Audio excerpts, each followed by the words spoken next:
So Gotti made reference to Toyota in the years right after World War II. So let me put some numbers around his description. In 1958, Toyota introduced its first product into the United States. It was a car called the Toyopet. You've probably never heard of the Toyopet. No one in the United States has ever heard of the Toyopet. They sold 3. Maybe 4. Now, here's why they sold 3. The Toyopet, when you turned it on and started driving it, didn't necessarily turn on. If you started driving it, parts started falling off. If the parts stayed on, all right, so you've already crossed 2 critical thresholds. The car starts and stays together.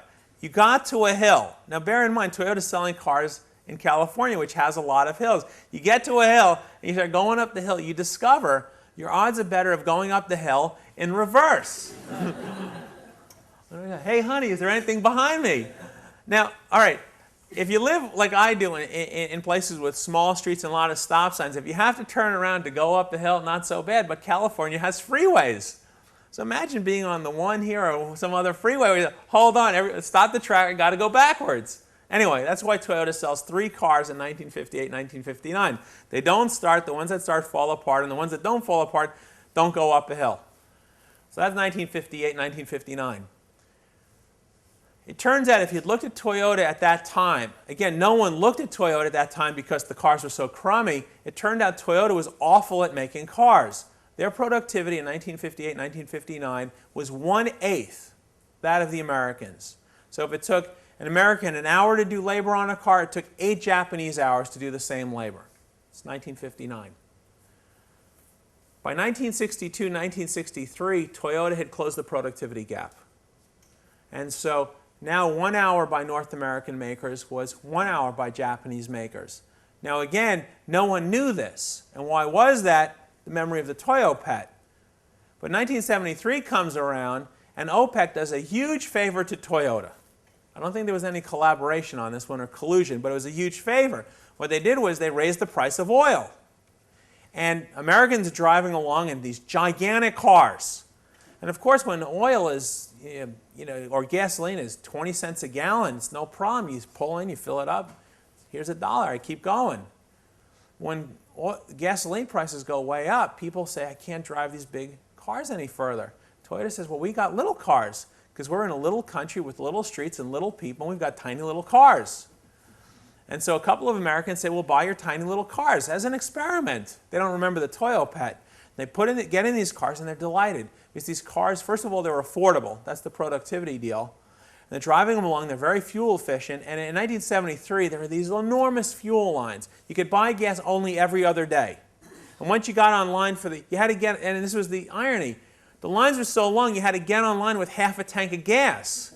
Because you waited so long, you were down to 0. If you showed up, it's like, oh, honey, where's the, down to a quarter tank? Forget about it. You can't do it. All right, so anyway, you're on these lines, and then these people in Toyotas are shooting on by, waving, hi, Herb, how you doing? Hey, Sally, how you doing? Because they're getting all this mileage. But there's something else that people discover. Not only are the cars affordable because of the productivity and fuel efficient because of the size, they keep running. They're incredibly reliable. Between 1959 with the Toyopet, which wouldn't start and then fell apart, Toyota had figured out manufacturing and design reliability. And so, shoot on by. So, General Motors doesn't really care about little cars in 1973, because in their mind, you only make money on big cars. So they ignore the subcompact cars. But Americans say, well, we want something a little bigger. Toyota says, well, we can give you a compact car. General Motors ignores that. We can give you a mid-sized car. General Motors ignores that until General Motors realizes they have no sales in the cars division. So this brings us to 1985. And people going over to Japan and trying to understand what's going on inside of Toyota, that they can make cars which are very small, mid-size, and then large and so on, as productively with greater reliability and better affordability than anything the Americans come to market with. In terms of lessons learned, and the lessons learned, you have to understand the question that was asked in 1985 about Toyota.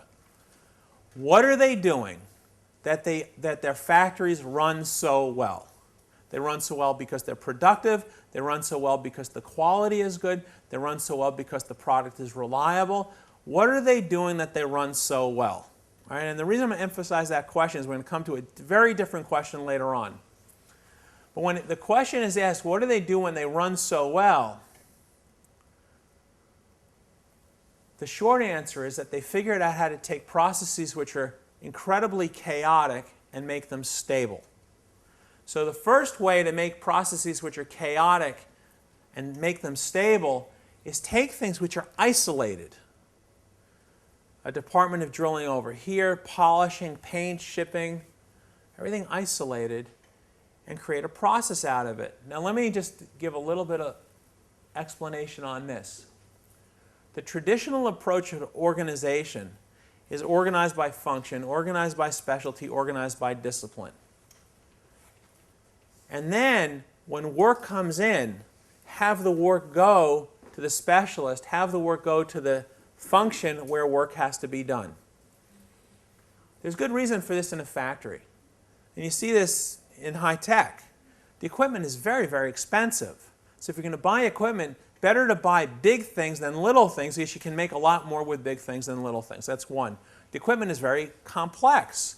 So if you're going to buy a complex equipment, put it all together so the experts can sit together and master the equipment, while these experts can sit and master different equipment. Makes a lot of sense. But there's a problem when you put equipment separate, like this. Now, the term in industry is called the job shop approach. Now, just in this room, how many people work in job shops? Well, actually, more than you, I think, realize right now. You'll see.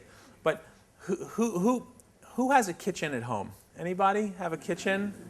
All right, just keep your hands up in the air for a second. All right, so everybody has a kitchen, unless you're living in a motel.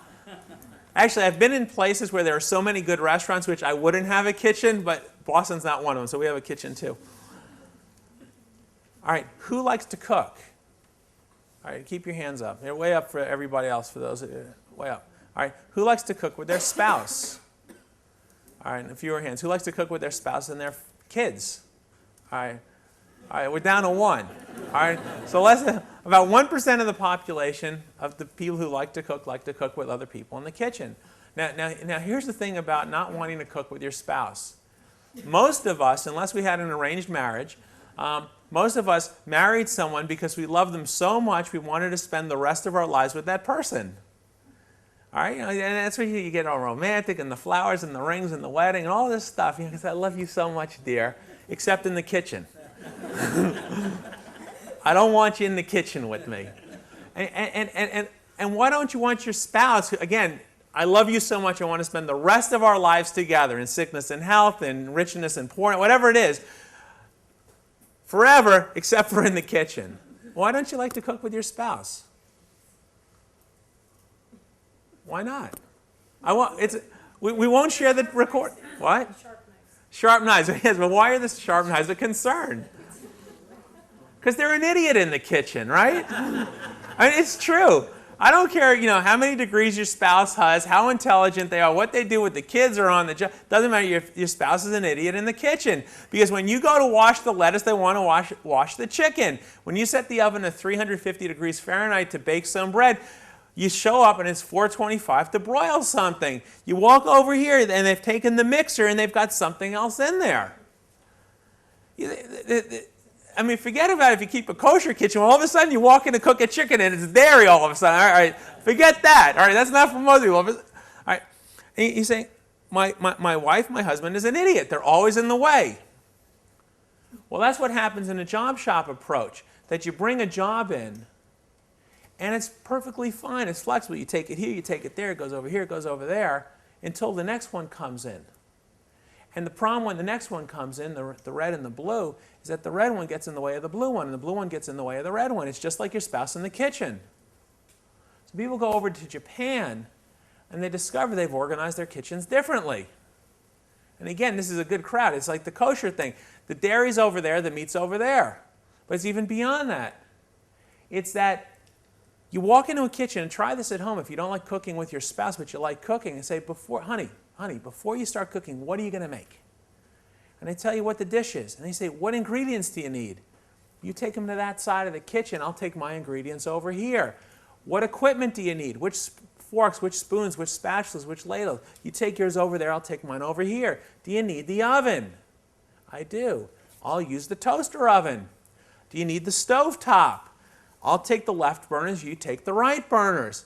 Now if you do that in the kitchen, trust me, this works. Your spouse is not an idiot.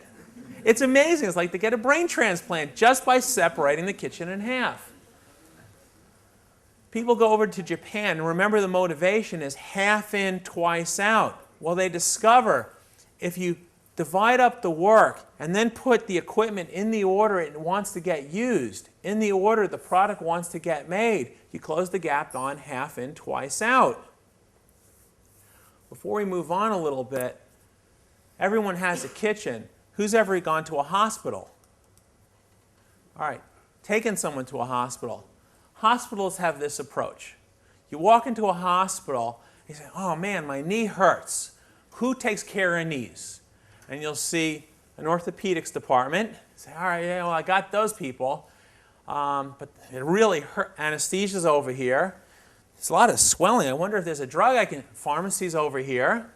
Boy, I hope someone can really take nursing separate. Bet there's a lot of exercise. Therapy is over here. This is how the typical American hospital is organized, like a job shop. So this job shop is not just kitchens, it's not just Ford, it's not just Toyota. It's very common. There's another big lesson which comes out of looking at Toyota around 1985 to 1990. And again, the idea is, what are they doing that their factories run so well? Half in, twice out, every day. Well, most factories are organized by a schedule. Who works in a scheduled environment? All right, who's got kids? All right, we all have schedules, right? The kids have to be out the door by such and such a time, which means they have to put their clothes. All right, but what's the problem with schedules? Kids are factories.